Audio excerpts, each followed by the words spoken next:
And now, in studio, bringing his Midwest values from the Show Me State to the land of San Diego.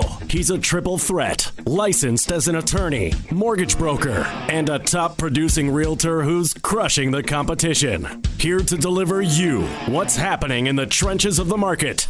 Your host, Michael Gaddis.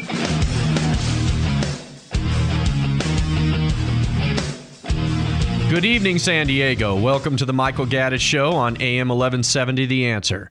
As always, I am your host, Michael Gaddis. I am a top-producing real estate broker, a licensed California attorney, and an NMLS licensed mortgage broker.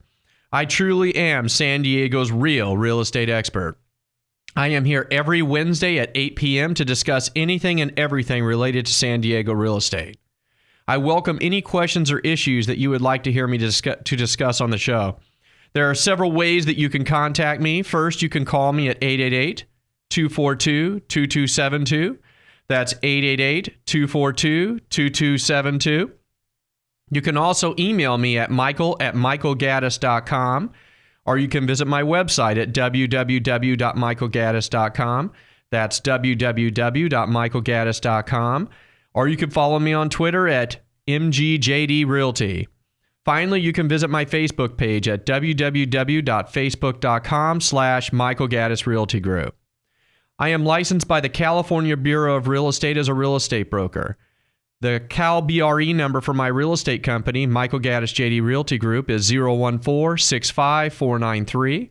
The Cal BRE number for my mortgage company, Frontier Loan Group, Inc., is 01449152. Frontier Loan Group's NMLS number is 345305. My personal Cal BRE number is 014-33800, and my NMLS number is 280011. And my California State Bar number is 202279. That is a whole lot of numbers. But now that we have that out of the way, this weekend, I will be in Oceanside at the Oceanside Harbor Days. Oceanside Harbor Days is a 2-day event in the harbor of Oceanside. And if you've never been there, it's a fantastic event to bring the family to. There's a lot going on there. They have the military, the Marines have a bunch of their equipment that lands on the beach. You can get in one of their Humvees, and you can get into those inflatable hovercrafts. I mean, it's a really neat thing. On Sunday, they have this competition where people build their boats and then go into the harbor, and it's fun to watch everybody sink because they have only like 3 hours to build it. And it's we always make bets of which one's going to sink the fastest, but it's a great time. So if you're in the area, feel free, stop by the Oceanside Harbor Days and try to find me there and say hello. 2 weeks ago, I talked about a new retail development going up in Carlsbad, California that was recently approved by the Carlsbad City Council. The Agua Hedionda 8515 plan is being developed by Caruso Affiliated. The plan is to develop 26 of the 203 acres while preserving the remaining land as accessible open space and for strawberry farming. The land in question lies between the south shore of the Agua Hedionda Lagoon and Cannon Road. What I personally find appealing about the plan is just how well thought out it is. Currently, the land is pretty much inaccessible. The plan will, 1, preserve the strawberry fields, which is very important to me. 2, it helps preserve the lagoon itself. And 3, the plan opens up a lot of untapped natural resources with the creation of like new nature trails, pedestrian walkways, picnic and rest areas, lagoon vistas. There's going to be an outdoor classroom. There's going to be public restroom facilities, lots of different things like that. 2 weeks ago, I asked the rhetorical question, who could possibly be opposed to this plan? Well, believe it or not, several Carlsbad residents contacted me after the show and told me why they were, in fact, opposed to the development. I thought it was only fair to acknowledge their position on the show today. So, the people that contacted me expressed 3 main areas of concern.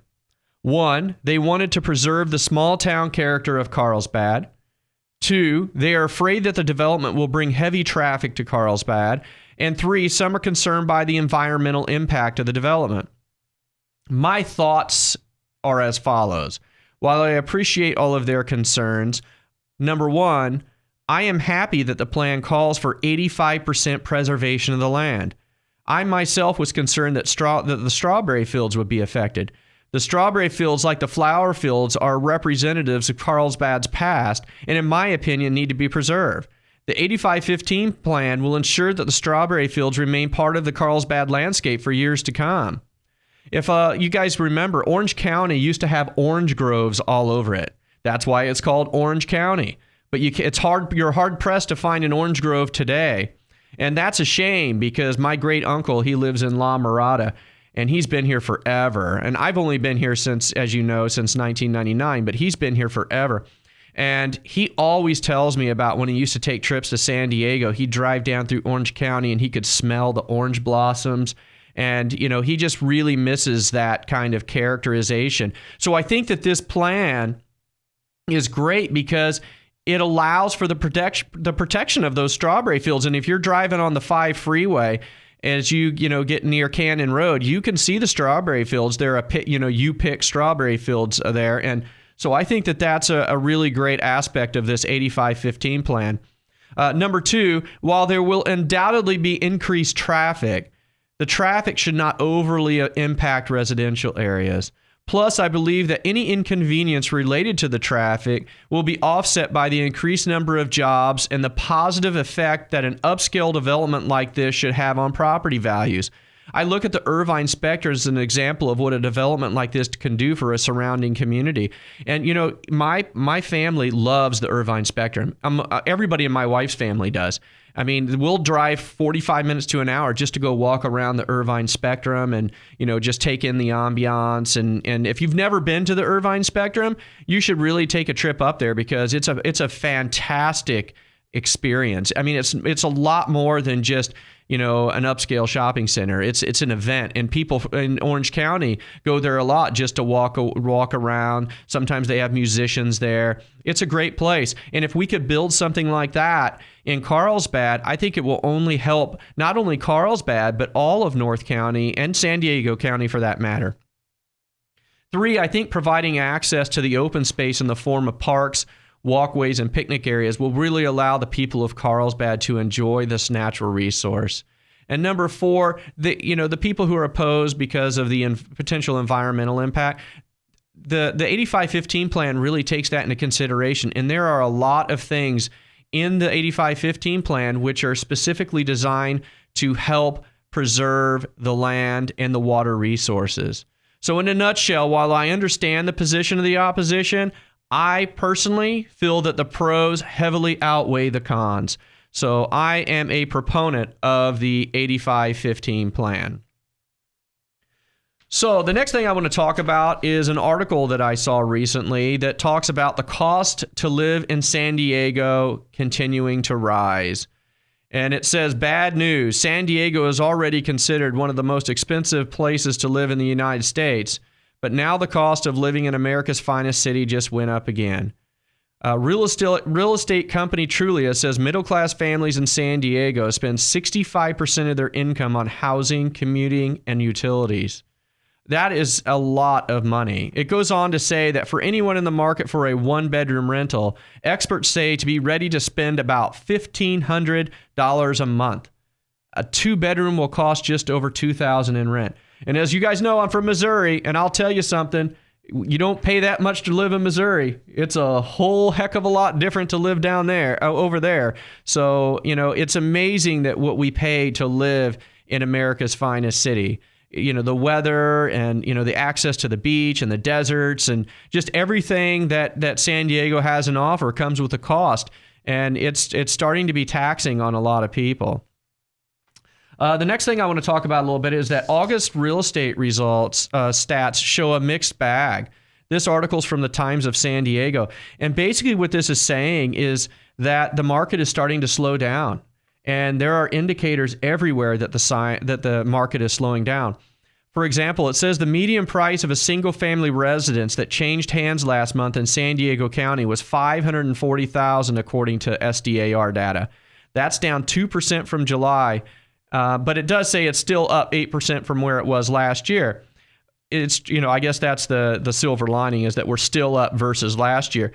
But I've noticed this directly in my own business. When I take, I have listings, they're sitting on the market a little bit longer. Whereas 3 months ago, the listings would have been off in a matter of days. Now they're basically taking a little bit longer to get off the market. So, it says almost 1,050 condos sold last month, 17% fewer than in July, but 9% more than in August of 2014. So, and it says 2,000 houses were sold last month, 18% fewer than the month before. 18% fewer. That's a big drop off. And I think that drop off is going to continue. And I think that everyone needs to look at the indicators, the Fed's potentially raising the interest rates, the way the economy is going, the stock market. Everybody needs to take heed of all of these signs that are going on. And as you see real estate signs staying in front of houses longer, it should really, really, indicate that we are kind of going into a slower real estate market. And that's a shame, because for the last year, San Diego's real estate market has literally been sizzling. So anyway, up next, if you have been thinking about buying a house, you will definitely want to stay tuned. You are listening to The Michael Gaddis Show on KCBQ AM 1170, The Answer.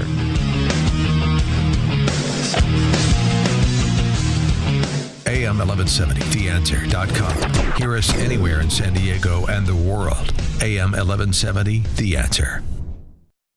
Craig Sewing here, host of The Craig Sewing Show. I want you to think in your head for a minute. How much money did you make last year? Here's a better question. How much money did you keep? In other words, how much of your hard-earned money was for you rather than giving it away to this inefficient government of ours? If you think the government's inefficient, I got a challenge for you. I'm going to challenge your efficiency with your tax plan. My good friend Doug Jennings, who you hear on KCBQ all the time, is a savant when it comes to tax planning. As Doug puts it, Craig, I've never even seen a tax return I can't improve. Doug can help you keep more of your money, help you improve your structure for your taxes, your business, your real estate, even your marriage. Why wouldn't you take a moment to get a free consultation? It can save you thousands, maybe tens of thousands of dollars. He's not really a friend of the IRS, but I'm a consumer advocate. I want him helping you. This is something you got to do. Visit JenningsTaxLaw.com for a free consultation on your tax plan. That's JenningsTaxLaw.com. You can thank me later. Doug is a great person, a great professional. He and his wife Peggy are friends of mine. I give him my highest recommendation, JenningsTaxLaw.com. Visit him today. Hey, Craig Sewing here, consumer activist. You hear me every day at 6 p.m. on KCBQ. My goal is to help you win in any marketplace. One of the things that applies to every single person that listens to our show and that's listening right now, you have a credit score, and more likely than not, it has inaccuracies on it. Nobody seems to understand how these things work. Here's what I can tell you. I have a credit expert that's a partner in the show named Aran Sinai. I call him the credit magician. If you've ever had any issues with your credit, you want to get your scores up, maybe a foreclosure, bankruptcy, or maybe just a collection. The city of San Diego can send parking tickets to collections. Crazy. Well, bad credit's a choice. Reach out to Aran Sinai. How do you do that? You go to our website, AmericanDreamElite.com. AmericanDreamElite.com. Hit me up on the contact form. I'll connect you with Aran. AmericanDreamElite.com. If you've ever had any credit issues whatsoever, AmericanDreamElite.com. Who would you rather have representing you when buying or selling your home? A real estate agent or a real estate and mortgage broker who is also a licensed California attorney? To sell your home for top dollar, or if you're facing a forced sale due to divorce, probate, short sale, or bankruptcy, you'll need the added value and marketing services of a realtor with the knowledge and experience of a licensed attorney and mortgage broker on your side. Hi, I'm Michael Gaddis. I give you more, but it doesn't cost you more. Visit MichaelGaddis.com. That's Michael, Gaddis.com. DRE 0146543 and MLS 28001. Hi, this is AJ Gupta from the Gupta Legal Center. You've probably seen us on the American Dream TV show and the Craig Sewing radio show. We're honored to be featured as the exclusive real estate attorney and honored to be trusted by Craig and all of his top producing realtors. Our office was also featured as a super lawyer representing California's top 5% of attorneys. You may not know whether you need an attorney or not. My suggestion is you kind of have an idea whether there's a problem or a question. So I suggest if you don't know whether you need an attorney or not, give us a call. We're happy to pick up the phone, give you a call back, figure out what it is that you need to have addressed. If we can't or don't know the issue, then we can definitely point you in the right direction. Our phone number is 619-866-3444. That's 619-866-3444, and that's GuptaLC.com. GUPTALC.com.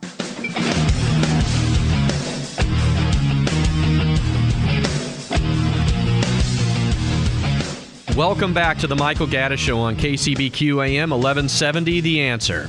I am Michael Gaddis of www.michaelgaddis.com. I am San Diego's real estate expert. As most of you know, I am a top producing real estate broker. I assist both buyers and sellers. I can tell you with 100% certainty that the skill set needed to properly assist buyers and sellers is different. I will also tell you that I actually thoroughly enjoy helping buyers. There's a lot of real estate agents who don't necessarily like to work with buyers, and a lot of that reason is because buyers can be very time consuming. Showing houses, looking through listings with them, it can take a lot of time to assist buyers, but I really, really like it. When I first started in the real estate industry, I primarily assisted buyers. I had a great time exploring new neighborhoods while trying to find the perfect home for my buyers. I always joke that I can tell when my clients have found the perfect house from the moment that they walk in the front door. The look on their face when they open the door and they see the interior is just, you can just really, really tell when they're really, really interested in that house. You'd think that, it would take more, but usually after seeing the curb appeal and walking in the door and seeing whatever's there, you can really get a good idea for if that's the house for them. If you've never purchased a home before, you might be asking, where do you begin? The answer is simple. You have to get pre-approved.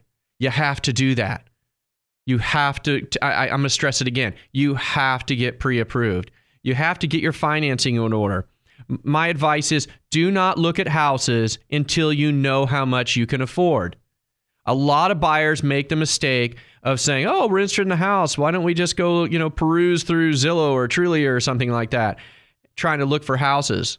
The problem is that when they're looking for homes, if they are not qualified to buy those houses, it can be kind of disturbing. So, for example, if they're looking for homes $100,000 higher than they can afford, when they actually do go and find houses that are in their price range, sometimes there can be a little bit of a disappointment.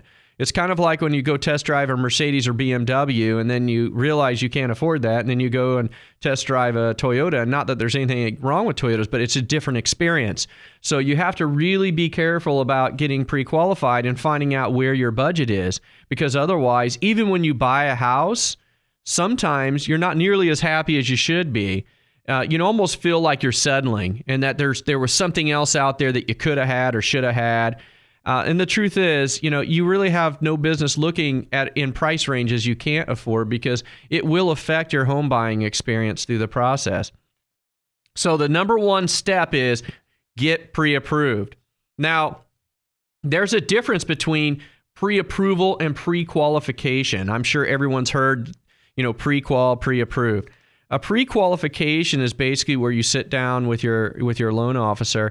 They go through some basic questions. They might check your credit, and they issue a pre-qualification based upon the preliminary assessment.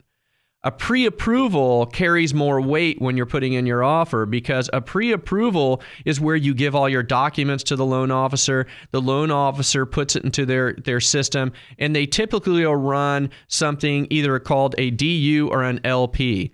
Now, those are desktop underwriters that issue approval. One is from Fannie Mae, the other's from Freddie Mac. And what they do is they assess all of the information that was put in and determine whether Fannie or Freddie would be willing to buy your loan, and they issue an approval or a denial. If you're approved, that carries a lot of strength because at least some preliminary approval has been done. Now, it has not been underwritten. So what that means is that once you get a pre-approval and you find a house, then you can submit your loan for actual loan approval. And what the purpose of the loan approval is to verify the information that was put into the either DU or LP. So if the information matches, then you won't have a problem at all. If there's some discrepancies, then they're going to, issue conditions. They're going to do all kinds of different investigations. But, this is the best way to really, really get started is by having an actual pre-approval. Plus, it makes your package stronger because if you're in a multi-offer situation and you're going up against a bunch of other offers, as a listing agent, one of the things that I do is I look through to see what type of approval they have. Is it just a pre-qual? Is it a full approval? What do they got going on there? Because that's really important through the process to me because, when you're dealing with, buyers, you need to make sure as a listing agent that your buyers can qualify and buy this house. Otherwise, what happens is you end up getting wrapped up in a transaction, taking, 17 to 21 days to find out that the loan fails, and that takes your house off the market. And it affects, it could affect, the market could change in 17 to 21 days, or you could miss an opportunity to sell your house to somebody who can actually, qualify. So for me, it's really, when I see pre-approvals, I know that loan officer did their job. I know that they took the time to gather the documents, to put the information into the computer and run the automated, approval, the desktop approval. So that's the number one thing. The next thing you need to do is you need to find a real estate agent that you trust and that is familiar with working with buyers. As I told you earlier, there's a difference between real estate agents that work with buyers and sellers. There's different skill sets involved. And I know what a lot of you are thinking. A lot of you are thinking, well, why do I need a real estate agent at all? Why can't I just search for properties online using Trulia, Zillow, Realtor.com, whatever? And especially if I have new construction, why do I need a real estate professional? You do. I'm telling you right now, you need someone to help you. And the great thing about from the buyer's side, you don't pay your buyer's agent anything. Basically, they're paid once from the seller once you find a house. So you're basically getting professional services for nothing. So I know what a lot of you are thinking too. Well, if I go directly to the agent itself, I might get the house for lower and I might get a better deal. Well, I would say most of the time that's probably not true because it's usually the listing agent's not going to take a cut in their commission, so it's not going to really factor in that much. But I'm going to tell you something, a couple things here. One, Trulia, Zillow, and Realtor.com cannot tell you everything that you need to know about a house or an area. So when you can use them to find houses and you can send them to your agent and you can ask for his opinion or his professional opinion on them. But in general, they can't give you all the information. There's a lot more information that we as real estate professionals have access to that you don't. And neither does Trulia or Zillow. And a lot of times the information in Zillow and Trulia is not as accurate as you might seem, statuses, things like that. Second, this is probably the most important reason why you really need a real estate professional on your side. You need your own champion in a transaction. There's a lot more to buying a house than just locating the house. You have to go through the whole process. And I'm going to tell you a story to illustrate my point. One of the guys in my office has a good friend that wanted to buy a house in Valley Center. He wanted to buy a house on 4 acres that had a bunch of avocado trees on it. So I asked him, I said, does he want us to represent him? And he goes, oh, no. He wants to go directly to the agent, and he wants to basically, let him represent him. He thinks he'll get a better deal. He wants to make sure he gets it. And I said, well, I'm going to tell you something right now. Tell him to be careful because when you have agricultural purpose on your loan, on the property, you sometimes have trouble getting your loan. Because, Fannie Mae and some of the other ones, they steer away from agricultural purpose loans. So be very careful when tell them to be very careful in this. And I said, tell them not to release contingencies. So he told them and, the time went on. And so I asked him for an update and he says, a couple weeks later, he says, well, he's having trouble with his loan. I said, of course he's having trouble with his loan. I told you he was going to have trouble with his loan. And he says, yeah, and the problem is his agent is also the listing agent, and now his agent is pressing him to release his loan contingency. And I said, let me get this straight. His own agent is pressing him to release loan contingencies? And he says, that's exactly what's happening. But in this situation, here's what happens, and this is why you need your own champion. When you get into situations where there's a conflict between loyalties. And in this situation, you have one agent that's representing both the buyer and the seller. And as a listing agent, your goal is to get those contingencies removed because then that puts the buyer's deposit at stake if they don't complete the purchase. As a buying agent, your goal is to buy your client more time. And so you have this conflict now. This agent is in conflict because what does he do? Whose interest does he push? Does he push the seller's interest and try to push for the contingency release? Or does he push the buyer's interest and he push for more time? I mean, he's really in a dilemma here.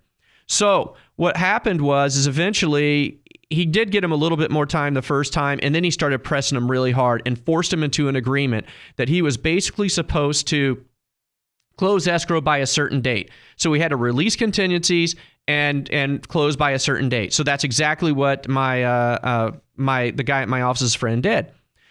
What happened is he didn't get his loan docs until the morning that it was supposed to close. Now, normally it takes a few days once you sign docs for a deal to close. And so the listing agent thought that was the case. So since there were no loan docs in escrow until that point in time, he felt like it was okay for him to accept another offer from another person that day. So his own buying agent basically accepted another offer on behalf of the seller that day. Now, what the listing agent didn't know is that this particular lender that the buyer was using, table funded. And what table fund means is that they can fund the loan as soon as there's a signature on the loan docs. So as soon as he signed Friday morning, they were ready to fund and to record. So he was going to be in full compliance on the terms that they had agreed to. Well, the problem was as soon as the escrow officer notified the agent that they were ready to fund, the agent, of course, because he accepted another offer, started, his head was spinning. He was like, oh my God, don't do that. Don't do that. I already have an accepted offer. Well, let me tell you right now, this is a cluster. It is a mess because he has got a conflict between the new buyer, the old buyer. It's a complete mess. And so the message in this is you really need to find your own champion. You need to find someone that represents your interest in a transaction. And I'm a big believer in making sure that you do that. And unfortunately, I'm running out a little bit of time on this segment because I had a lot more I really wanted to talk about and kind of illustrate for you guys. But maybe we'll talk more about it in the next show. But just safe it to say, the two main things you learn from today's segment. Number one, get pre-approved. Number two, find a real estate agent that you trust and get some competent quality assistance. Up next, if you or someone you know is in danger of losing a home, you want to listen to our next segment. You are listening to The Michael Gaddis Show on KCBQ AM 1170, The Answer. Look no further. We have the answer. AM 1170, The Answer. Hey, San Diego, Craig Sewing here. Look, one of the things that nobody likes to hear is that they got bugs in their home. Almost all California homes have some sort of bug or termite problem. It's not a cool thing to have bugs running around your house, so I'm going to help you get rid of them. I want you to connect with Lloyd's Pest Control. These are our good friends of the Craig Sewing Show. They can help you. They've been in business, putting bugs out of business since 1931. They'll do a free inspection for you. If you want to get your biggest investment checked out, make sure there's not bugs or termites, go to LloydPest.com. That's LloydPest.com and get a free inspection of your real estate today. Did you know that you can make up to 6 times more with vacation rentals than with long-term leasing? By investing in vacation rentals and partnering with Vacasa, you can cash your check while we do all the work. Vacasa is a full-service vacation rental management company. We handle everything from guest marketing and booking to home maintenance and security. If you want more information about Vacasa, please visit online or call 503-305-4520. Again, that's 503-305-4520. Or visit Vacasa.com. That's Vacasa.com. Vacasa, vacation rentals made easy. Hey, Craig Sewing here. There's no shortage of commercials out there, whether it's TV, radio, even social media. And heck, I even saw an infomercial for solar. You see it everywhere these days. Well, it's because solar is important. It can reduce your electric bill. It's good for the planet. and it's just a great thing to do with your home. It can add value to it. However, there is so much misinformation. Just because somebody is out there advertising does not make them a reliable source. I want to introduce you to my good friends with Baker Electric Solar. The owner, Mike Teresa, I've got to know him really well. This is the only company that I would recommend for you to reduce your electric bill through solar energy. Such a smart move. It's time to do it. Here's how you reach out to them. BakerElectricSolar.com. BakerElectricSolar.com. They will talk to you for free. They'll give you an assessment, and they will help you reduce that electric bill. And again, this is the only group that I trust. BakerElectricSolar.com. Who would you rather have representing you when buying or selling your home? A real estate agent or a real estate and mortgage broker who is also a licensed California attorney? To sell your home for top dollar, or if you're facing a forced sale due to divorce, probate, short sale, or bankruptcy, you'll need the added value and marketing services of a realtor with the knowledge and experience of a licensed attorney and mortgage broker on your side. Hi, I'm Michael Gaddis. I give you more, but it doesn't cost you more. Visit MichaelGaddis.com. That's Michael, Gaddis.com. DRE 014654993 and MLS 28001. Going through divorce can be very stressful. It is important to know your rights. I'm attorney Ilona Antonian. I'm a certified family law specialist. For over a decade, I've been helping San Diegans win their divorce and custody cases. If you have questions about divorce, property division, child or spousal support, modification of orders, or find yourself in a custody battle, please call us at 619-696-1100. Find us online at expertdivorcelaw.com, where you can download our free divorce, mediation, and recovery guides that I hope you find useful.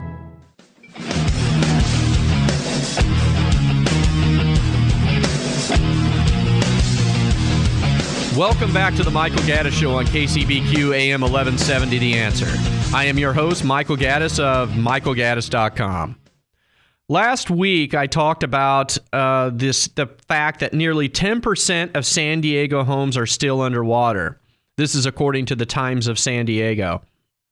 It states a new report Thursday from online real estate service Zillow finds that almost 1 home in 10 in San Diego is still underwater, which basically means it's valued at less than what the outstanding mortgage is. This is 7 years after what they call the Great Recession. Zillow said 8.6% of San Diego homes overall and 12.7% of condominiums remained underwater in the second quarter of this year. This was less than the national average of 15% of all homes and 20% of all condos. So that's still a very significant number. And I'll tell you that there's still a lot of people struggling to keep their home out there and I think there's going to be more because of the way that they modified loans in the past. And I kind of monitor the amount of NODs that get issued in 3 counties, in San Diego County, Orange County, Riverside County. Ironically, Riverside County has the lowest amount. And I find that funny because at one time, Riverside County outnumbered the other ones combined. But I think a lot of their situation has been resolved. But for some reason, in Orange and San Diego County, the NODs are still there and still trickling in. A lot of what is not flooding the market or preventing the market from being flooded with NODs is because there's dual tracking laws in place now for people who are trying to get loan mods. And before the Homeowners Bill of Rights, there wasn't any legislation which prevented dual tracking. And what I mean by dual tracking is while you're being reviewed for a loan modification, technically you're not supposed to be in line or in the foreclosure process. It's supposed to freeze it.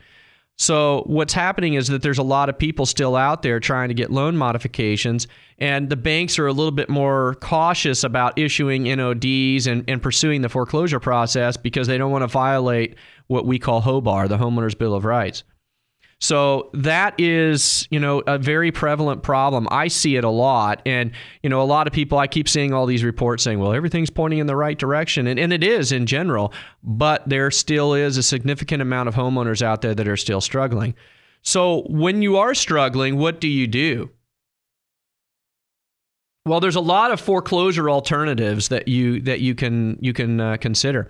And that's one of the first things that, when you are struggling with your loan payment, you do. You typically contact your lender and you say, hey, I'm having trouble. What do I need to do? Well, The first thing you need to do is, if you're realizing that you're having a problem, before you even call your lender, what you need to do is try to make an assessment of whether you might qualify for a refinance. Because I'm going to tell you, refinancing your house could be a lot easier sometimes than trying to get a loan modification from the bank. Because what happens is, when people are going for loan mods, they immediately miss payments. Well, the moment you start missing payments is the moment you're disqualified from a refinance. So you have to stay current and assess your ability to attempt a refinance. And they do. They have HARP. They have some refinance programs that might work, even for underwater houses. So don't just immediately jump off the cliff, start missing payments, and rely on the lender's loan modifications to save you. So that's my number one suggestion. Number two, if you can't, the next thing that you need to do is, obviously consider a loan modification. Now, loan modifications, they have gone through a, kind of an evolution since the beginning of the housing crisis. In the beginning, banks didn't really know what to do. The loan mod departments were very small. They normally didn't address long-term solutions. They were mainly there for, basically to like Band-Aid situations. And that's how they treated it at the beginning of the housing crisis. Then they kind of evolved into better type loan modification programs, such as HAMP, which is the government program, which is a very good program, by the way. I like it a lot. It has a lot of tools available to it, including amortization extension, which I've talked about in previous shows, is a very big tool for helping homeowners, basically get their payments down. So I think that, then what's happened now, though, is because at the time they ran those programs, the house values were so low that there was a great amount of people who were underwater, much, much higher than just 10%, as that news article indicates. So it was easier to get a loan mod through, because here's the thing you need to know about loan mods. Loan mods are not to help you. They're there to help the investor of the loan. Basically, every loan modification has to go through what's called a net present value test. Net present value, it's shortened to NPV. And anybody out there who has attempted to get a loan modification has probably gotten a letter that has those words on it, or those letters, NPV. Now, basically, now I know a lot of people initially say net present value. Well, that has to do with the value of my home. If your value of your home is definitely a consideration. However, it is not the only component to this particular test. Basically, what this test does, it's basically comprised of all the data surrounding the situation related to your home, including what's your current unpaid principal balance, how many months late are you, what's your capitalized UPB, what's your current interest rate, what's your new proposed interest rate. There's so many factors that go in there. And the purpose of it is to analyze your situation to determine whether modifying your loan is in the best interests of the investor. If it is, you will pass and you will get a loan modification. If it's not, then you will not get a loan modification. So ultimately, what determines whether you get a loan mod or not is the investor. Is if it serves the financial interest of the investor. So you guys got to keep that in mind, that they're not philanthropists. They're not there to give everyone a loan mod. There's no law that says everybody deserves a loan mod or has to get a loan mod. It all comes down to a financial assessment.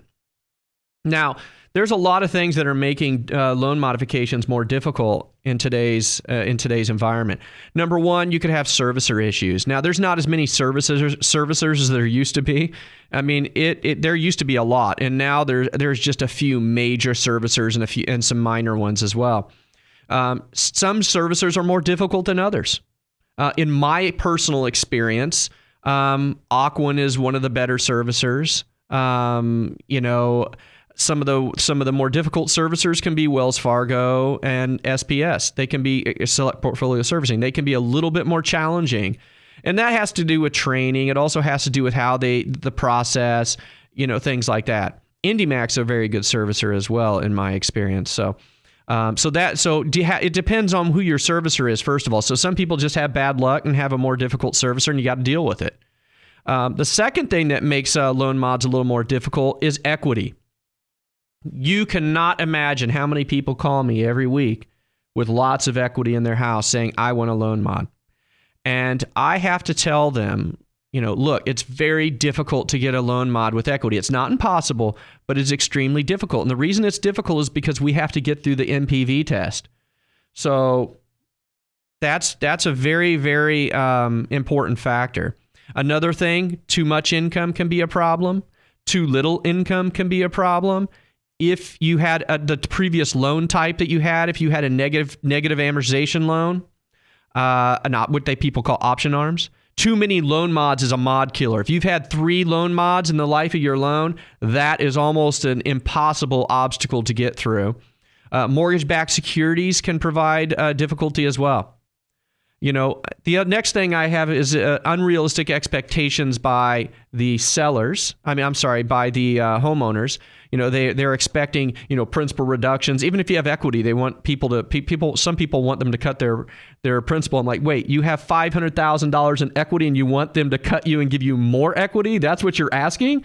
Yes, they do. That's what they want. Very unrealistic expectations. And people push the envelope a lot. Sometimes they are pushing it so far, trying to stay in their house a long time while they're trying to get the loan mod. And it can be, they're really pushing it when they do that because the tolerance level for lenders is not as great as it used to be because they don't have as many defaulted loans as they used to. They've got it more under control. So the redefault rate on loan modifications is very high. And that's a problem as well. So if you've redefaulted on a loan and made less than 12 payments on it, that can be challenging. So last weekend, I attended the 2015 Golden Future Expo in Culver City, California. After the break, I will go over some of the frequently asked questions that seniors had about reverse mortgages. You are listening to The Michael Gaddis Show on KCBQ AM 1170 The Answer.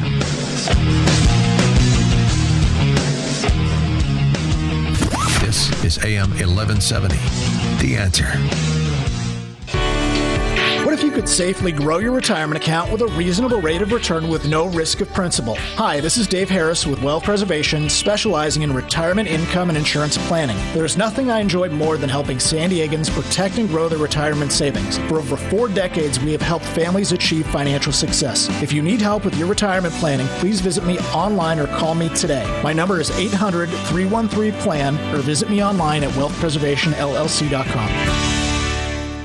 Hey, Craig Sewing here. Look, I get asked all the time from craigsewing.com, who is my CPA? I got to tell you, this guy is the savant of tax planning. He's not just a CPA that does all the paperwork. He will actually help you coordinate a full-blown tax plan and asset protection. I have never referred anybody to Doug Jennings that was not able to reduce their taxes. Not once. And I've never heard anything negative. I give my highest recommendation to Doug Jennings at JenningsTaxLaw.com. You got to reach out to him, a free consultation. And you'll see you might be able to cut your tax liability in half. Ethically, legally, it just takes a plan. Doug Jennings, JenningsTaxLaw.com. Reach out to him today, JenningsTaxLaw.com. Who would you rather have representing you when buying or selling your home? A real estate agent or a real estate and mortgage broker who is also a licensed California attorney? To sell your home for top dollar, or if you're facing a forced sale due to divorce, probate, short sale, or bankruptcy, you'll need the added value and marketing services of a realtor with the knowledge and experience of a licensed attorney and mortgage broker on your side. Hi, I'm Michael Gaddis. I give you more, but it doesn't cost you more. Visit MichaelGaddis.com. That's Michael, Gaddis.com. DRE 0146543 and MLS 28001. Your home should be a place that you love coming to. Hi, I'm Nikki Klug, interior designer, and there is nothing I enjoy more than helping San Diegans live in homes that they fall madly in love with. I've helped hundreds of homeowners experience a sense of luxury, rejuvenation, and inspiration in their everyday lives. If you need help creating a home that you love, please visit me online at NikkiKlugDesign.com or call me at 619-948-7173.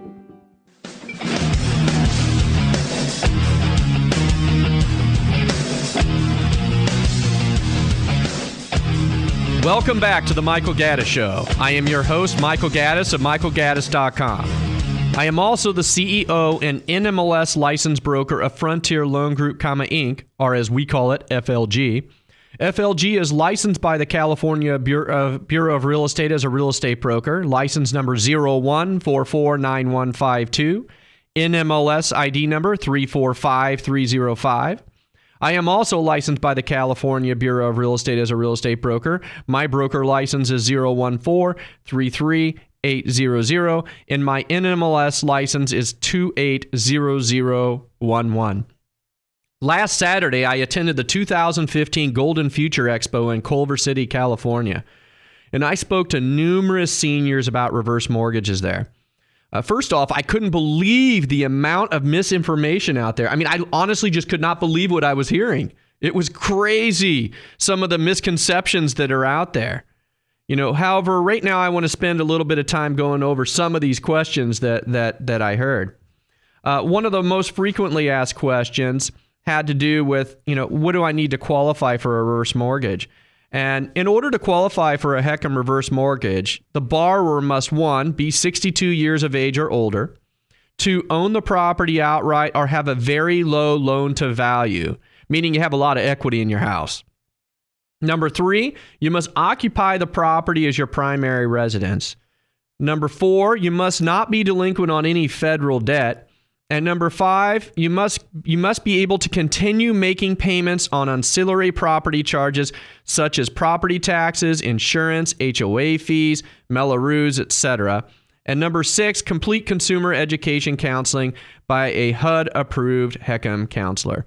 So one of the questions I got a lot or stories I should say, was I know someone who lost their house with a reverse mortgage. They just foreclosed on them. And I said, they just foreclosed on them. What happened?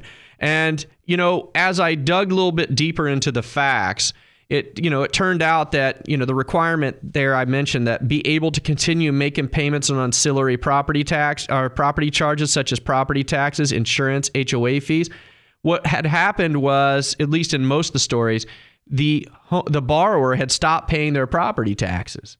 And so while the loan was, negatively amortizing, they weren't in default on the actual note itself.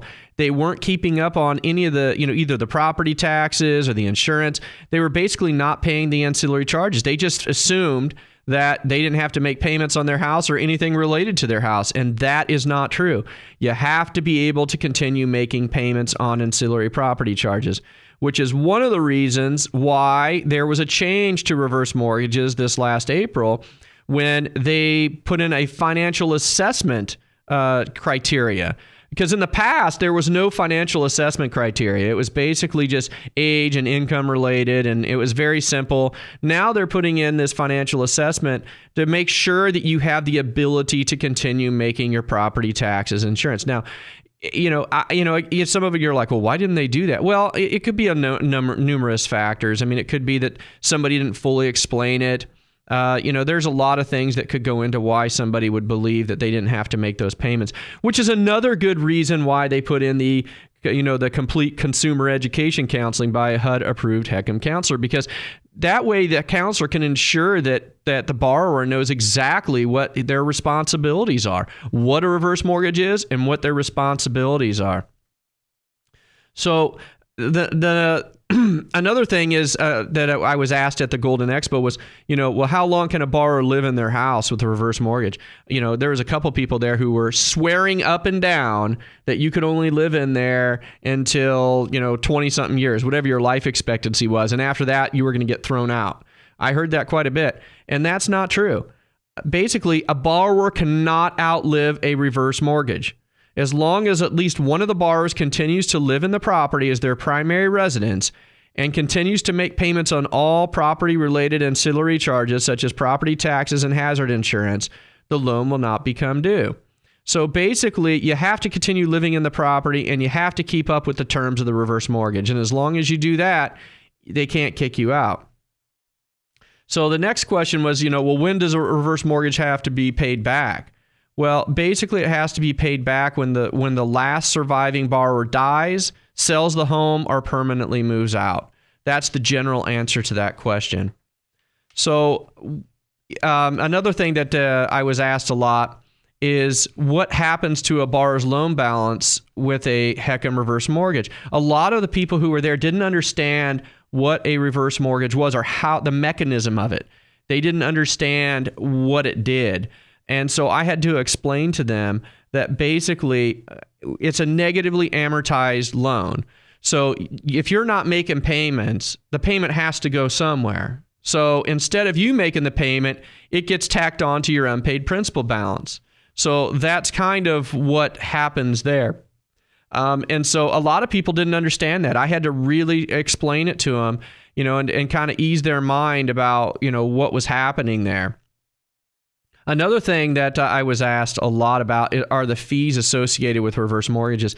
And that is a very, very complicated question because it depends a lot on so many different factors. So it's very difficult to give, a unilateral type, here it is. And that kind of scared some seniors because they were like, well, how come you can't give it to me? How come you can't tell me? Well, it depends on what your program is. It depends on what your loan balance is. Can you pass the financial assessment? Now, you're going to have your standard fees. You're going to have your title and escrow fees and your mortgage insurance fees, premiums, things like that, your normal standard closing costs. And it's possible that you might have an origination charge by your loan officer, but in most cases, a lot of cases, I'll say, you won't. You probably won't even pay that. So it's very difficult until we sit down, and that's why I tell people reverse mortgages are best assessed on a case-by-case basis. And it's not something I can do at a Golden Expo in Culver City in 5 minutes when you're rushing over to get the free gift at the front door. I can't do it. You need to sit down, analyze your situation, and really take a good look at it. Another guy came up to me, and he was a very nice gentleman. And he told me, he says, I'm afraid to get a reverse mortgage because if I do, I'm going to be trapped. They're not going to let me out of it if I want out of it. And I said, no, that's not true at all. You can refinance out of a reverse mortgage at any time. Now, here's the problem of that, and I'm going to say that with a little asterisk, and right now I'm putting up my fingers and putting a little asterisk here. Here's the problem, is that because if you want to refinance, put it this way, the financial assessment to get a reverse mortgage is different than the income analysis used in refinancing. So you have to be careful because if you're thinking about you want to refinance sometime and refinance out of it, you might really want to think about whether you want a reverse mortgage at all because you could get into it and then not meet the financial requirements to refinance out of it. So his question is kind of the answer to his question is twofold. One, you can refinance out of it, but two, just to be honest, basically you could have problems refinancing out depending on what your income and your debt to income ratios, and there's so many factors there. So that is something to be thought about. If it's one of those things you're considering and you're saying, well, I need to, I might want to refinance out of it at some time in the future, this might be a consideration that might tip it towards maybe not getting a reverse mortgage in that scenario. So and here's the last one I'm going to mention here today is who holds title to the property in a HECM reverse mortgage. A lot of people believed that the bank owns the title to the property, and that is absolutely not true. In a HECM reverse mortgage, the borrower retains ownership to the home just as the borrower would in a regular mortgage. And this is perhaps one of the biggest misconceptions about reverse mortgages, and it was the most frequently asked question at the Golden Expo. So, that about does it for today. I want to thank you all for listening to the Michael Gaddis Show on KCBQ AM 1170 The Answer. I am here every Wednesday night at 8 p.m. discussing anything and everything related to real estate. If you want to contact me with questions or topics for the show, please feel free to email me at michael@michaelgaddis.com. Contact me via Twitter at MGJD Realty. Call me at 888-242-2272. Visit my Facebook page at www.facebook.com/Michael Gaddis Realty Group or visit my webpage at michaelgaddis.com. Remember, I'll be at the Golden Expo at Oceanside Harbor Days this Saturday and Sunday. Please stop by and see me. Other than that, you've been listening to the Michael Gaddis Show on KCBQ AM 1170 The Answer. Good night, San Diego.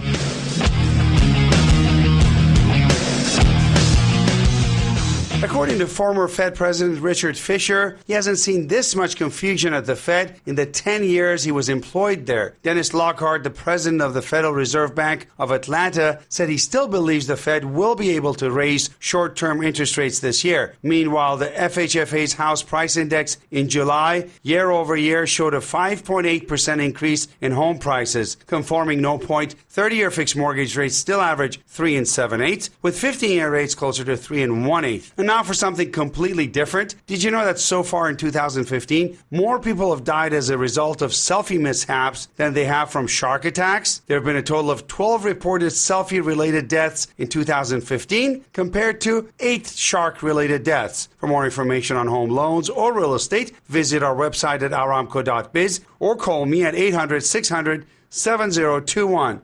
This is Meron Aram for The Craig Sewing Show.